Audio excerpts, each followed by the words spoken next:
Legends of Dead Man's Hill hung in the chill night air, whispered by the wind among twisted oaks. Locals spoke in hushed tones of the old mansion that crowned Thesummit, claiming the place was cursed. Tales told of the Darnell family who lived there, and how on a stormy November evening they disappeared without a trace. Even in daylight, the hill had an eerie reputation. Travelers reported phantom footsteps echoing behind them or voices calling out their names when no one else was near. Some townsfolk swore they heard a baby's cry on the wind, or saw dim figures in the broken windows. An old legend said the house was built over an ancient burial ground and that it feasted on the living. The few brave souls who entered after dusk never returned. No sane person dared approach the house on a moonless night. No one climbed to the house after sundown if they valued their sanity. But curiosity eyes a powerful lure. Tonight, a group of friends would break that silence. The dare to enter Ethan glanced at his friends in the dim glow of the flashlight. Mia shuffled nervously behind him, her eyes fixed on the crooked fence that guarded the house. Jason sneered but felt his own knees tremble.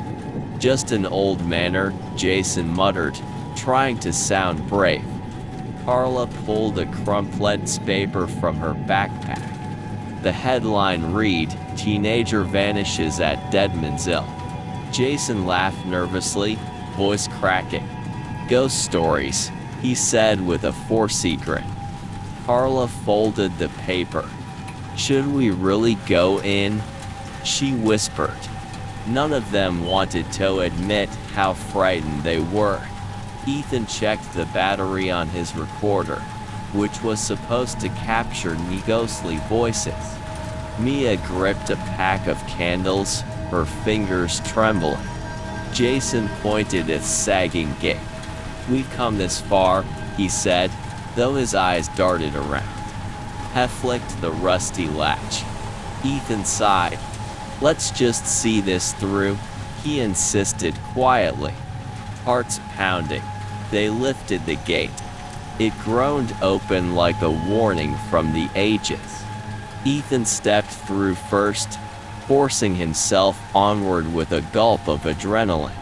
"It's just an old house," he whispered, echoing Jason's bravado but unable to hide his fear. Carla tightened her grip on Ethan's arm as they moved closer, each step crunching on dead leaves. The ascending path wound steeply through a copse of gnarled trees. Moonlight spilled in patches, illuminating twisted roots beneath their feet. An owl hooted from the treetops as Mia pulled her jacket tighter against the chill. Every shadow seemed to flit just beyond the edge of their lamps. The twisted branches above looked like reaching claws against the sky. Ethan shook his head to dispel the eerie shapes, forcing one foot in front of the other up the steep incline. A chilly wind rustled the dead leaves around them in sinister whispers. Ethan glanced back at the village lights far below, which had already been swallowed by darkness. It was too late to turn back now. The manor loomed in front of them like a ruined ship on a dark sea. Its windows were empty, eyes staring into the night, and the front door hung slightly ajar on one hinge. Jason shivered. This was a mistake, he mumbled under his breath. Carla checked time on her phone. The screen dimmed oddly in the darkness, as if it too felt uneasy. Inside the haunted house, Ethan's heart thumped as he stepped across the threshold. The smell of mildew and rot hit them all at once. Inside, the air was stale and heavy. Furniture was draped in thick layers of dust, sheets covering torn armchairs, and a grand piano. A portrait hanging on the wall caught Ethan's eye, the fading image of a family of four, dressed in 1920s garb. The two parents smiled stiffly, while the young boy standing between them looked terrified. Mia's voice trembled as she examined it. "He looks so frightened," she whispered. Jason shivered, looking away. "This place is really getting to us," he muttered. Carla placed a trembling hand on Ethan's shoulder. "Maybe we should leave," she said softly. Ethan swallowed. "We came this far," he insisted. The candlelight flickered as if in protest. Mia gasped and stepped closer. "Look at his eyes," she breathed. The boy in the portrait seemed to be pointing his small finger upward, or was Mia imagining it? Ethan opened his mouth to speak, but a cold draft blew through the hall and extinguished the candle. In the sudden darkness, the boy's finger jerked slightly upward. Ethan stumbled to the nearby desk.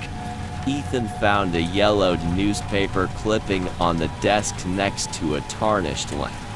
Its headline blared, "Darnell family vanishes on Hallows Eve."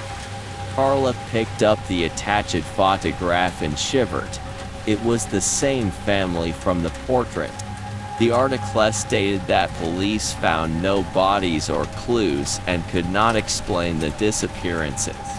A neighbor's quote at the end captured the horror.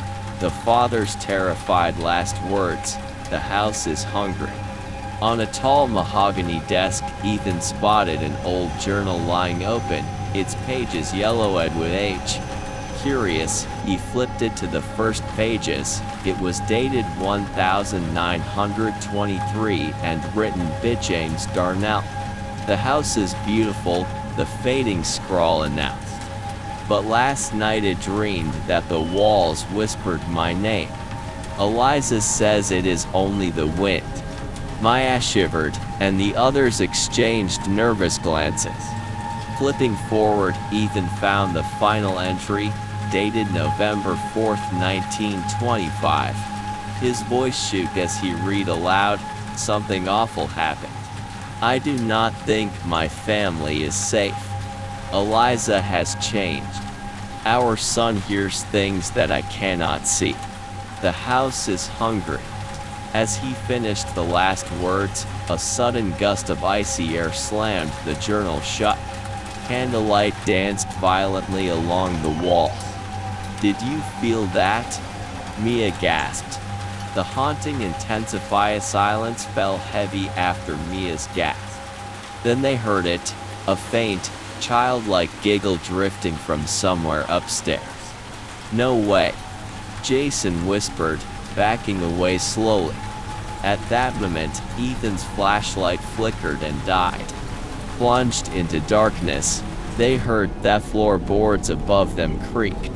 Carla screamed.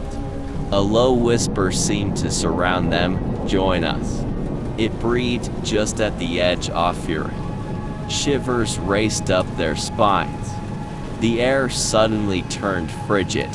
By the stairs, Carla stopped cold as she saw a gleam from an old mirror. In it, her reflection's mouth stretched into a grin even though Carla herself was shaking with fear. She blinked and the face returned to looking terrified. Carla gasped, heart racing. Silhouettes formed at the corners of the ceiling, like dark faces pressing through the rotten wood. Ethan saw something flicker, a black shape sliding behind a broken doorframe. His mouth went dry. The friends pressed closer together, hearts racing. Panic erupted.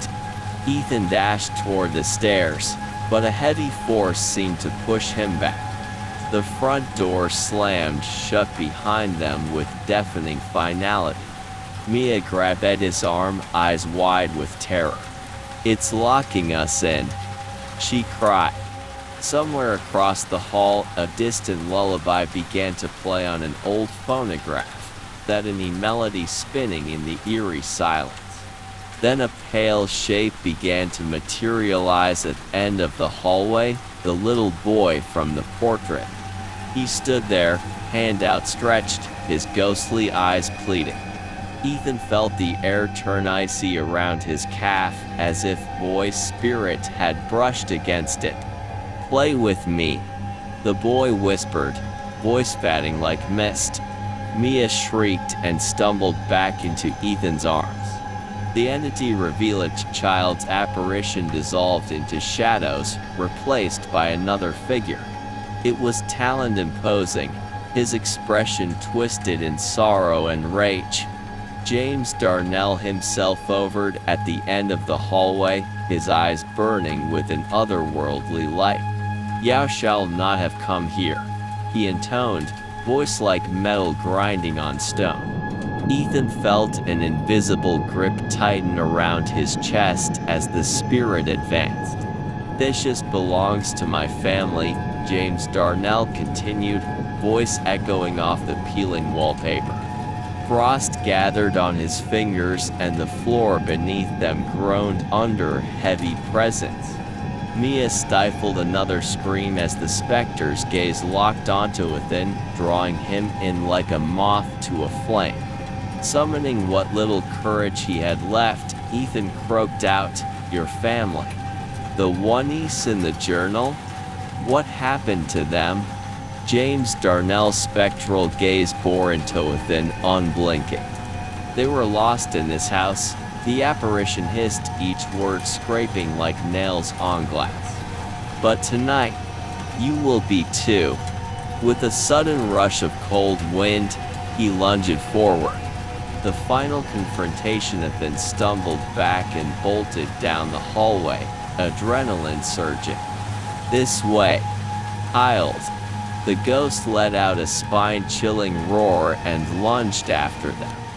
They ran past the piano and overturned furniture, desperate to slow the apparition. Ethan's foot caught on a loose carpet and he nearly fell. He snatched up a broken chair leg from the floor and held it in front of him like a crude weapon. Ethan swung the chair leg, but it shattered against thin air. Jason tripped on a loose floorboard and cried out. Ethan spun just in time to see the ghost sweep past him, reaching out with a cold, skeletal hand. Desperate, Ethan sprang at the specter, hoping to tackle it. He barreled forward, the youth ghost swerved away, colliding with Ethan like a solid wall. Pain exploded in High's arm as the phantom's hand met his. Ethan staggered, clutching his arm. Blood trickled from a small cut on his palm. Both hardly felt it. The specter's icy breath was already brushing his face again. He risked a glance toward the far end of the hall where Carla had been. The specter had turned away, arm lifting in a kind of salute. A low wail echoed, confirming Carla is not following. Ethan's heart thundered in his chest. Escape Dawn found Ethan crawling out of the front door onto the dewy grass. He collapsed with relief and terror mingling in his chest. Mia and Jason lay unconscious nearby, shaken but alive. He jolted upright with sudden panic. Carla was nowhere to be seen. "Where's Carla?" he gasped, voice trembling. Mia's eyes flew open and filled with tears as she shook her head silently. Behind him the manor stood silent under the early light, its windows reflecting Thesky. Ethan forced a shaky smile, telling himself it was finally over, but his heart still pounded. He glanced back at the manor one last time, gaze locked on its empty doorway. Then he heard it, a soft whisper on the breeze, barely audible. "We will see you again," he realized with horror. The hairs on the back of his neck stood up. The echo of distant giggles followed him down the hill, the house vanishing behind him. A crow cawed in the distance as dawn approached. The violent adrenaline of the night finally subsided, leaving a dull ache in Ethan's muscles. He pulled Mia close and saw cuts and bruises on her face and arms. Jason groaned as he pushed himself upright, his clothes ripped and soiled. Suddenly, Ethan noticed something glinting in the grass behind them. He risked a quick glance. On the dewy lawn lay the old journal, its pages fluttering in the breeze. The entry he remembered so well: "The house is hungry" was gone, the page blank and faded. A chill ran through his veins. The wind carried a faint whisper as the journal's cover closed shut on its own, a soft, echoing goodbye. Ethan swallowed hard and kept walking, Carla's name still echoing in his mind. By Thedham he reached the road. The manor behind them was once again just an abandoned ruin. The horrors of Dead Man's Hill would be forever written in their minds. Mia squeezed Ethan's hand. "Are we really out?" she whispered. Ethan managed a shaky nod. Dawn's gentle breeze stirred around them, as if carrying a final murmur from the manor. By the roadside, the first birds began to sing. Ethan looked up at the rising sun and forced a smile. "We made it," he murmured, though the distant echo of Dead Man's Hill still haunted his dreams.